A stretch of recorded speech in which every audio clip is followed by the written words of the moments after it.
Hello everyone, आप सभी लोगों का बहुत बहुत स्वागत है आपके अपने channel UPSC optionals study IQ पर। यानी कि एक ऐसा चैनल जिस पर आपको सभी इंपॉर्टेंट ऑप्शनल्स की क्लासेस मिल जाती हैं, ठीक है ना। और ये पहल है स्टडी आईक्यू की। तो चलिए दोस्तों, इसमें मैं मनोज कुमार ऐतिहासिक व्यक्तित्व की सीरीज में आज चर्चा करने जा रहा हूं बिंबिसार के बारे में। ये बिंबिसार के बारे में आप लोग अच्छे से जानते होंगे, आपने बहुत पढ़ा होगा कि बिंबिसार भारत के ऐतिहासिक दृष्टिकोण से पहला राजवंश हर्यक वंश का संस्थापक था। यानी कि मगध साम्राज्य की जो शुरुआत हुई वैदिक काल के बाद में, उसमें पहला वंश हर्यक वंश था और उसका संस्थापक बिंबिसार है, जिसे हटाकर के बाद में अजातशत्रु वहां का शासक बना था। तो इसके बारे में आप लोग जानते होंगे और सोच रहे होंगे कि इसके बारे में हमको क्या ही जानना है, इसका ऑप्शनल से क्या लेना देना है, किस तरीके से है। बात इतिहास ऑप्शनल विषय की नहीं, बल्कि बात है इतिहास को सही तरीके से समझने और जानने की, जिससे कि हम इतिहास की सही जानकारी हम लोग हासिल कर सकें और तभी हम इतिहास में अपना इंटरेस्ट, अपने इतिहास में बहुत सारी चीज़ों को सही ढंग से समझ भी पाएंगे। वरना 4 लाइन के फैक्ट्स हैं जिनको अभी 5 मिनट में ख़त्म किया जा सकता है, ठीक है। तो वो हम लोग नहीं चाहते हैं। तो चलिए, इसको मैं मनोज कुमार आप लोगों का पुनः स्वागत करता हूं आपके अपने चैनल पर यूपीएससी ऑप्शनल्स स्टडी आईक्यू पर, ठीक है।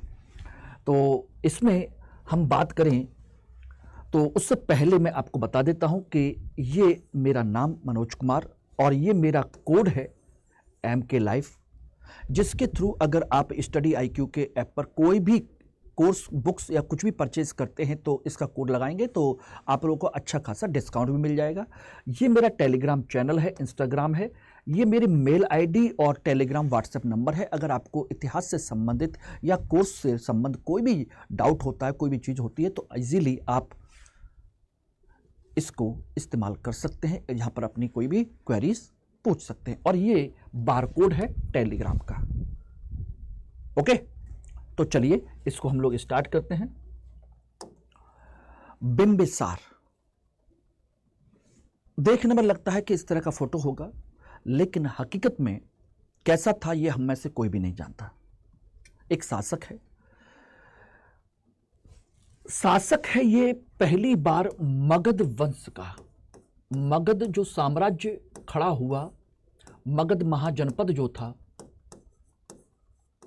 महाजनपद, उसके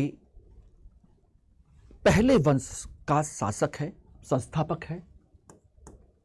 यानी कि यहां पर जो हर्यक वंश बना, हर्यक वंश आया, उसका संस्थापक माना जाता है। ये रहा, ठीक है ना। अब बात आती है कि मगध 16 महाजनपदों में से एक है, जिसकी जानकारी बौद्ध ग्रंथ में हमको मिलती है कि 16 महाजनपदों का विकास हुआ।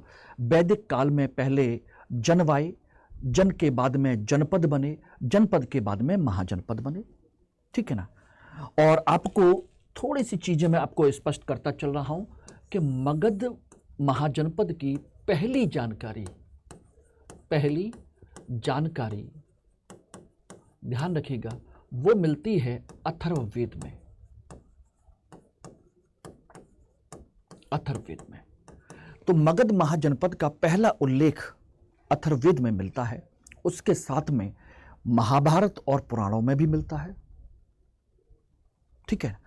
महाभारत में आप लोग जानते होंगे कि हस्तिनापुर और मगध के बीच में बड़ी लड़ाई झगड़े हुआ करते थे, जिसमें हस्तिनापुर का जो शासक थे पांडव कौरव यानी कि कुरुवंश, और मगध का शासक था उस समय, अगर आप जानते हो, जरासंध, बृहदत्त वंश का जरासंध, ठीक है। तो ये वही मगध महाजनपद है और उस समय काफी शक्तिशाली राज्य ये माना जाता था। ये सारी चीजें थी। अब इसमें हम जो बात कर रहे हैं बिंबिसार के बारे में है कि बिंबिसार कौन था, कैसे था। तो दोस्तों, उसको जानने से पहले हमको जानना होगा कि आखिर मगध महाजनपद में हर्यक वंश कहां और कैसे आया और बिंबिसार कैसे यहां का शासक बना। तो हमने अभी कहा कि अथर्ववेद में इसकी पहली जानकारी मिलती है, साथ के साथ महाभारत और पुराणों में भी इसकी जानकारी मिलती है,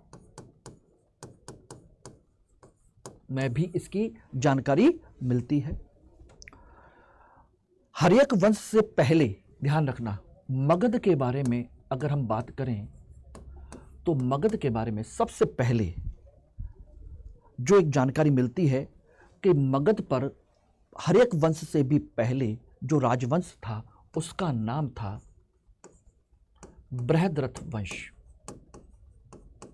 बृहद्रथ वंश, और इसकी जो स्थापना की थी, वो की थी आपके जरासंध के पिता, जो जरासंध था उसके पिता बृहद्रथ ने, ठीक है ना, बृहद्रथ ने की थी इसकी स्थापना। और बृहद्रथ के पिता का भी नाम हमको मिलता है चेदीराज बसु, हालांकि उसकी हमको जानने की जरूरत नहीं है, ठीक। और अपने समय में जरासंध उस समय का सबसे महान, शक्तिशाली शासक था, महान और शक्तिशाली शासक था। उसने अपने आसपास के सभी राज्यों को जीत लिया था, चाहे वो कौशल हो, चाहे चेदी हो, चाहे मालवा हो, चाहे विदेह हो, चाहे अंग हो, कलिंग हो, कश्मीर हो, इवन गंधार तक के राजाओं को उसने पराजित किया था। और उसकी शक्ति से ही कहीं ना कहीं भयभीत थे हस्तिनापुर के लोग, जिसमें फिर कृष्ण और पांडव वगैरह ये लोग वहां जाते हैं और भीम और जरासंध का युद्ध होता है, मल्ल युद्ध होता है। ये आप कहानी आपने देखी होगी, सुनी होगी, सारी चीजें की होंगी, ठीक है ना। अब बात आती है कि जरासंध बृहद्रथ वंश का था, ठीक है, ओके, सब कुछ हो गया। लेकिन अब यहां पर इतिहासकारों को लेकर के बड़ी विडंबना पैदा होती है। अब यहां इतिहासकारों का एक विवाद खड़ा होता है। विवाद है बृहद्रथ वंश के बाद कि इस बृहद्रथ वंश के बाद कौन सा वंश बना, कौन सा वंश बना है, यह विवाद है इतिहासकारों में। कुछ इतिहासकार कहते हैं कि बृहद्रथ वंश के बाद शिशुनाग वंश आया, उसके वो एविडेंस भी देते हैं, कुछ सिक्के देते हैं जिन पर नागों के कुछ प्रतीक चिन्ह वगैरह बने हुए हैं, ठीक है ना, ये भी कहते हैं। कुछ लोग कहते हैं कि नहीं, एक बड़ा नागवंश था और उसके दो भाग हो गए थे, जिसमें आज भंडारकर जैसे कुछ बड़े इतिहासकार हैं, भंडारकर जैसे कुछ बड़े इतिहासकार भी हैं, आरजी भंडारकर जैसे लोग, वो कहते हैं कि बड़े स्तर पर दो भाग हो गए थे, एक बड़ा नागवंश बना और एक छोटा नागवंश। बड़े नागवंश में ही आपके हर्यक वंश के बिंबिसार का जन्म हुआ था, यानी कि उनके पिता का, और उन्होंने फिर बिंबिसार को वहां का शासक बनाया अपने क्षेत्र का।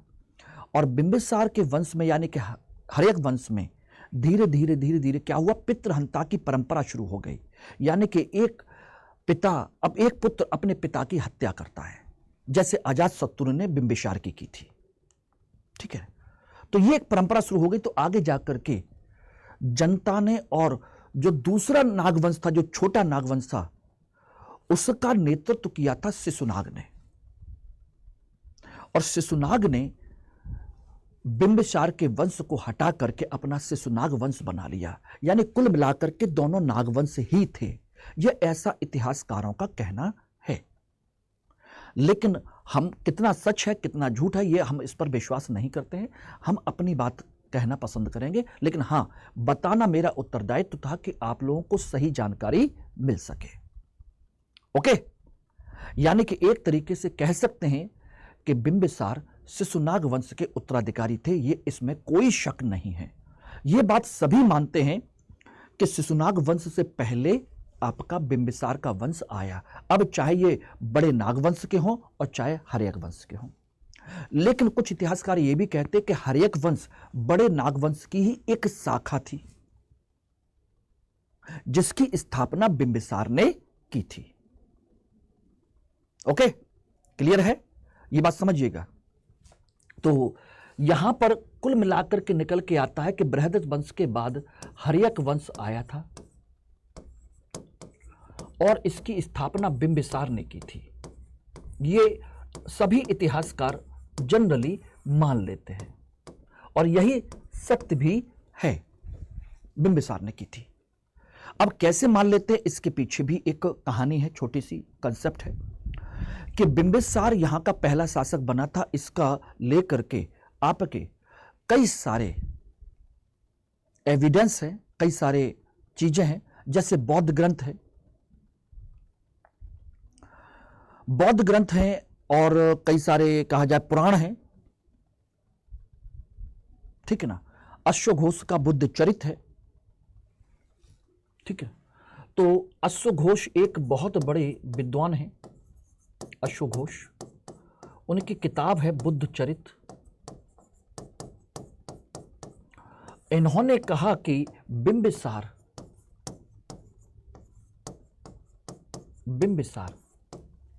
हर्यक वंश का है, से संबंधित है और इनके पिता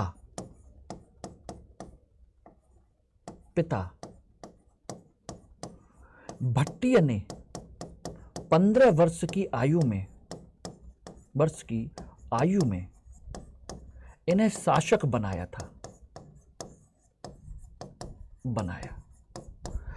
तो इनके पिता का जो नाम मिलता है वो भट्टिय मिलता है, भट्टिय थे, ठीक है ना। भट्टिय शिशुनाग वंश के यानी कि बिंबिसार के पिता।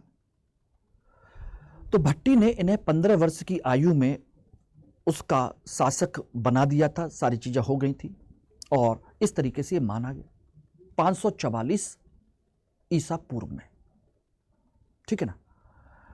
और कंडीशन ये थी कि इनके पिता को हम महापद्म भी कहते हैं, हेमजित भी कहते हैं, क्षेमजित भी कहते हैं, क्षेत्रौजा भी कहते हैं। ऐसे कई इनके उपनाम हमको पता चलते हैं इनके, ठीक है। बौद्ध ग्रंथों में कई सारे नाम हैं, लेकिन यह कन्फर्म हो गया कि इनके पिता इस क्षेत्र में एक शक्तिशाली व्यक्ति थे जिनका मगध के क्षेत्र पर एक प्रभाव था और उस मगध के क्षेत्र में कहा जाए तो इन्होंने अपने बेटे को यानी कि बिंबिसार को शासक बना दिया था, ठीक है ना। यहीं पर एक चीज और ध्यान रखिएगा, वो ये है कि एक बौद्ध ग्रंथ और भी है जिसे हम कहते हैं दीपवंश।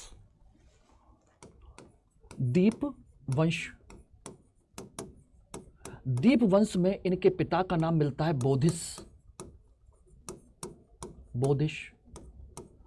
बोधिस इनके पिता का नाम मिलता है और बताया गया है कि बोधिस उस समय राजगृह के शासक थे और इन्होंने बिंबिसार को शासक बनाया था,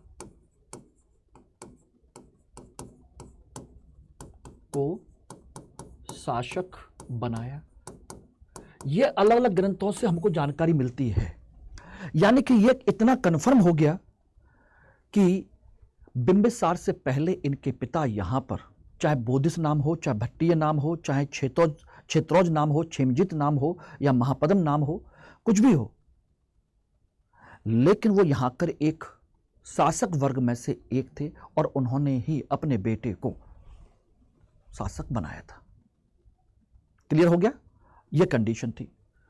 अब यहां पर दूसरी बात आती है, जैन ग्रंथ में इनके बारे में क्या कहा गया है।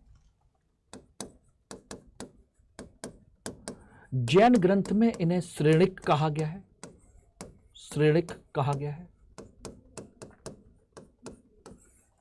जैन ग्रंथों में इनको श्रेणिक कहा गया है। ठीक है ना, ये ध्यान रखिएगा। श्रेणिक कहा जाता है कि ये उनका उपनाम हो सकता है, लेकिन कुल मिलाकर के बिंबिसार हर्यक वंश के शासक थे, ये कन्फर्म है। मगध के थे, ये भी कन्फर्म है। और चाहे हर्यक वंश नाग वंश की शाखा रही हो या स्वतंत्र रहे हो, और ये भी कन्फर्म है कि आपके बिंबिसार के पिता यहां के एक शक्तिशाली व्यक्ति थे, कहीं ना कहीं राजनीतिक सत्ता उनके हाथ में थी। इन सब का वो फायदा उठाया उन्होंने और अपने बेटे को 15 वर्ष की आयु में शासक बना दिया। ठीक है ना, ये ध्यान रखिएगा। और उसके बाद इनकी गतिविधियां, बिंबिसार की गतिविधियां क्या हैं?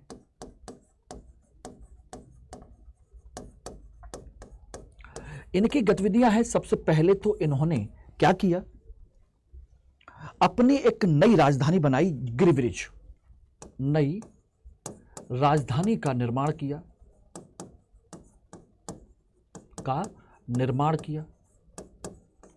और नाम रखा गिरिब्रिज। ये रही।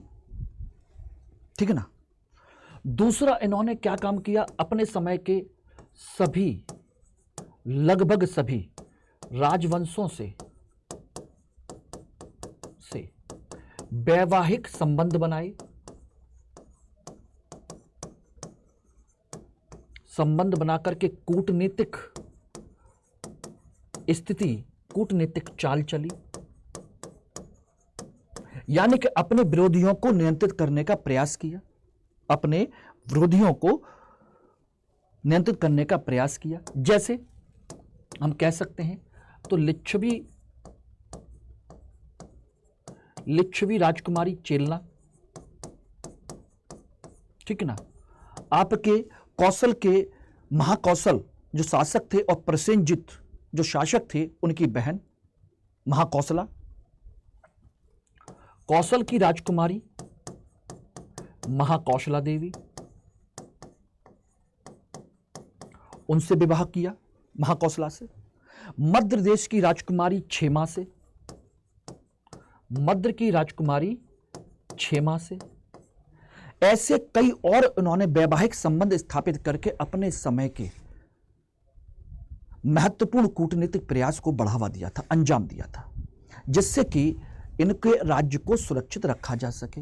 इन्हीं में से एक और भी है, रानी वैदेही बाशवी की जानकारी मिलती है एक, और लगभग कहा जाता है कि 500 से ज्यादा इनकी शादियां हुई थी, 500 से ज्यादा इनकी रानियां थी। महाभग जातक है जिसमें कहा गया है कि बिंबिसार ने लगभग 500 शादियां की थी। कुल मिलाकर के ये एक कंसेप्ट है कि उन्होंने वैवाहिक कूटनीति के माध्यम से अपने राज्य को मजबूत करने का प्रयास किया था। तीसरा इसमें एक प्रयास और भी था जिसको आपको ध्यान रखनी है, इन्होंने विदेश नीति या कूटनीति का भी सहारा लिया, कूटनीति को बढ़ावा दिया, अच्छे संबंध बढ़ाने की कोशिश की। और ध्यान रखिएगा, जो महाकौशल से शादी की तो इन्हीं से ही इन्हें काशी दहेज में मिला था, दहेज में मिला। काशी जो राज्य था वो क्षेत्र इनको दहेज में मिल गया था। अब कूटनीति के स्तर पर क्या किया, कूटनीति के स्तर पर अगर आप देखेंगे तो अवंती का शासक जो है चंड प्रद्योत, अवंती का राजा चंड प्रद्योत, उसकी सहायता के लिए, उसकी बीमारी के इलाज के लिए जीवक नामक वैद्य को भी इन्होंने भेजा था के लिए। जीवक उस समय का बेहतरीन चिकित्सक था, जीवक को भेजा कि जाओ उनका इलाज करो। चंड प्रद्योत को एक पांडुरंग जैसी एक बीमारी हो गई थी, उसका इलाज करने के लिए भेजा। इसके अलावा इन्होंने गांधार के शासक पुष्कर सारिन, सिंध के शासक रुद्रायन, उनके साथ भी इन्होंने अच्छे संबंध बनाने की कोशिश की, मैत्रीपूर्ण संबंध बनाने की कोशिश की। ये इनकी गतिविधियां थी उस समय की। यानी कि हम कह सकते हैं कि जिस समय उन्होंने राज्य बनाया उस समय सोचिए कूटनीतिक प्रयास करने वाला पहला व्यक्ति है। राजवंशों से वैवाहिक संबंध स्थापित करके कूटनीतिक तरीके से अपने राज्य की सुरक्षा करने वाला पहला व्यक्ति है। ये सारी चीजें थी, ठीक है ना, ध्यान रखिएगा। इसके अलावा उसने और क्या काम किया? इसके अलावा राज्य विस्तार का प्रयास किया, राज्य विस्तार का भी प्रयास किया और अंग देश को जीता, अंग देश जीता और अंग देश का जो राजा था ब्रह्मदत्त उसको हराया।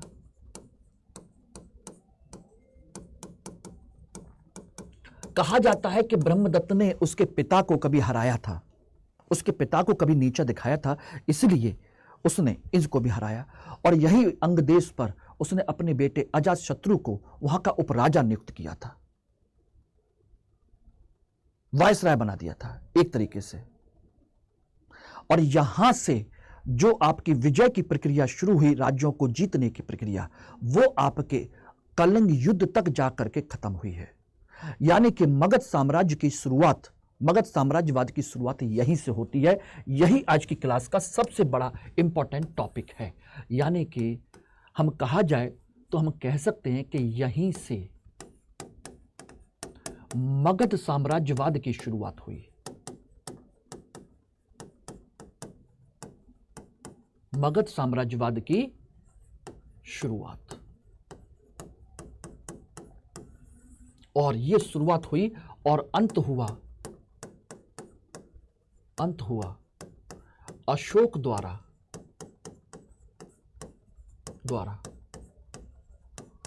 कलिंग की विजय पर, कलिंग की विजय पर। जब कलिंग को जीत लिया गया तब जाकर के मगध साम्राज्यवाद का अंत हुआ है, ठीक है ना। तो ये इसके कुछ काम थे। इसके अलावा उसने कुछ और भी बेहतरीन काम किए थे। बिंबिसार बेहतरीन कहा जाए कि कुशल प्रशासक भी था। ऐसा नहीं कि उसने यही सब काम कर लिए हों, विवाह कर लिए हों या एक राज्य को जीत लिया हो, ऐसा भी नहीं है। कुशल प्रशासक भी था। उसने कई महत्वपूर्ण अधिकारियों और उनके पदों का विकास किया। अधिकारियों को नियुक्त किया, पदों का विकास किया, जैसे उपराजा, मांडलिक, सेनापति, महामात्र, ऐसे। तो उपराजा का कंसेप्ट यहीं से शुरू हुआ, मांडलिक का कंसेप्ट यहीं से शुरू हुआ, ठीक है ना। महामात्र का कंसेप्ट, महामात्र, यह भी कंसेप्ट यहीं से शुरू हुआ। व्यवहारिक, ऐसे बहुत सारी चीजें उसने यहां से शुरू की थी, ठीक है ना।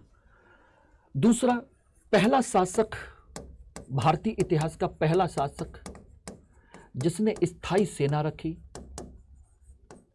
स्थायी सेना का गठन किया। वरना इससे पहले स्थायी सेना नहीं बल्कि अस्थायी सेना थी, ठीक है ना। उसने अधिकारियों की नियुक्ति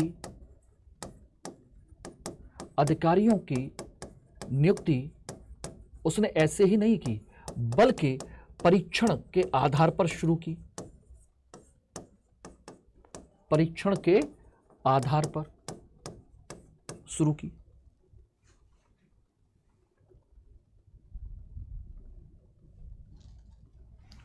ओके, तो ये एक कंसेप्ट है उसके समय में। और सबसे इंपॉर्टेंट चीज कि उसने अपने समय में धर्मनिरपेक्ष व्यवहार किया। उसने चेलना के कहने पर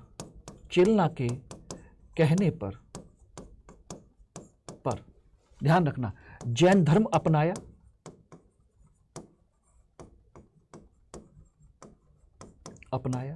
बाद में छोड़ करके उसने बौद्ध धर्म को अपनाया,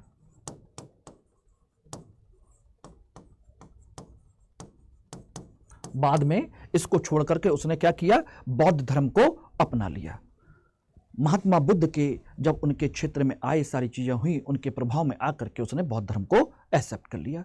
और सोचिएगा, इसके लिए उसने बेलूवन बिहार उनको दान में भी दिया। बेलूवन बिहार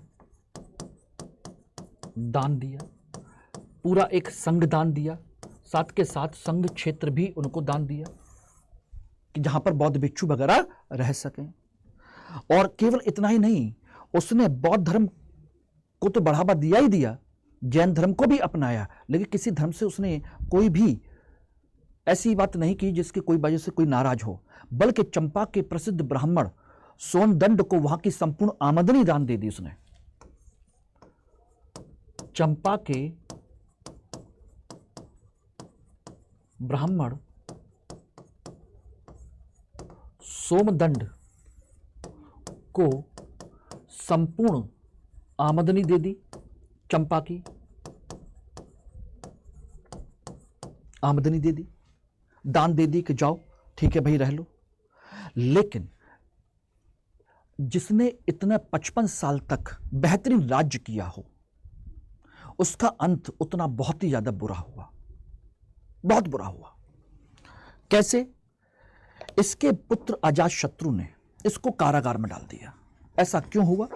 एक्चुअली में ऐसा इसलिए हुआ कि महात्मा बुद्ध के एक विरोधी था, उसका चचेरा भाई देवदत्त, जो हम बचपन से कहानियां सुनते आए हैं। चचेरा भाई देवदत्त के भड़काने पर आपका अजातशत्रु भड़क गया और उसने आकर के अपने पिता को जेल में डाल दिया। और जब पिता को जेल में डाला, और वहां पर केवल जेल में डाला होता तो वो भी काम चल जाता, लेकिन हकीकत यह थी कि वहां पर उसको बहुत सारे कष्ट दिए। जैन धर्म और बौद्ध धर्म की किताबों से पता चलता है उसको भूखा रखा गया, उसको तड़पाया गया। कहा जाता है कि महाकौशला देवी कभी कभी जाकर के उसको खाना दे आती थी, तो बाद में जाकर के अजातशत्रु को पता चला तो उसने उसको बंद करा दिया। जैन ग्रंथ में पता चलता है कि चेलना वो सुविधाएं दिया करती थी, सबको बंद करा दिया। यह भी पता चलता है कि उसने अपने पिता को कष्ट देने के लिए उसके पैर में घाव कर दिए थे और खाना भी बंद कर दिया था। कुल मिलाकर के उसने अपने पिता की बहुत क्रूरतापूर्वक हत्या की थी, बहुत ही ज्यादा क्रूरतापूर्वक, और अंत उतना ज्यादा बुरा हुआ, यह हम देख सकते हैं। तो इस तरीके से ये आपके बिंबिसार के बारे में कुछ विशेष जानकारी है, विशेष चीजें हैं जिससे कि आपको सही चीज की जानकारी आपको मिल सके। कोशिश मेरी यही है कि आप इतिहास को केवल फैक्ट के नजरिए से नहीं, बल्कि इतिहास को इतिहास के नजरिए से, कंसेप्ट के नजरिए से, उसको तर्क के नजरिए से देखने की कोशिश करें और यह जानने की कोशिश करें कि किसी पीरियड में क्या खास घटना हुई थी और क्यों। हम आखिर बिंबिसार को क्यों पढ़ें, कैसे पढ़ें, उसकी क्या योगदान है। सोचिए, इतना बड़ा योगदान है कि पहली बार उसने कितने बड़े बेहतरीन काम किए हैं, और इतिहास में वास्तविक इतिहास की उसने शुरुआत की है। मगध साम्राज्यवाद की उसने शुरुआत की है, जो अशोक पर जाके खत्म होती है, चाहे कूटनीति के माध्यम से, चाहे साम्राज्यवाद के माध्यम से, चाहे उसने अपने साम्राज्य को सुदृढ़ करने के माध्यम से। हर तरीके से उसने वो सारे काम किए जो एक अच्छे शासक को, अच्छे प्रशासक को करने चाहिए। ठीक है ना। और इसी तरीके से अगर आप इतिहास वैकल्पिक विषय पढ़ना चाहते हैं 2025-2026, तो दिसंबर बैच अभी आप ज्वाइन कर सकते हैं। 24 दिसंबर तक अभी इस बैच में एडमिशन आपके हो सकते हैं।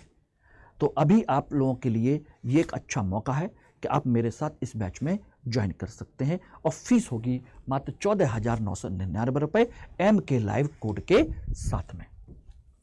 ये ध्यान रखिएगा आप लोगों के लिए। ठीक है, थैंक यू वेरी मच।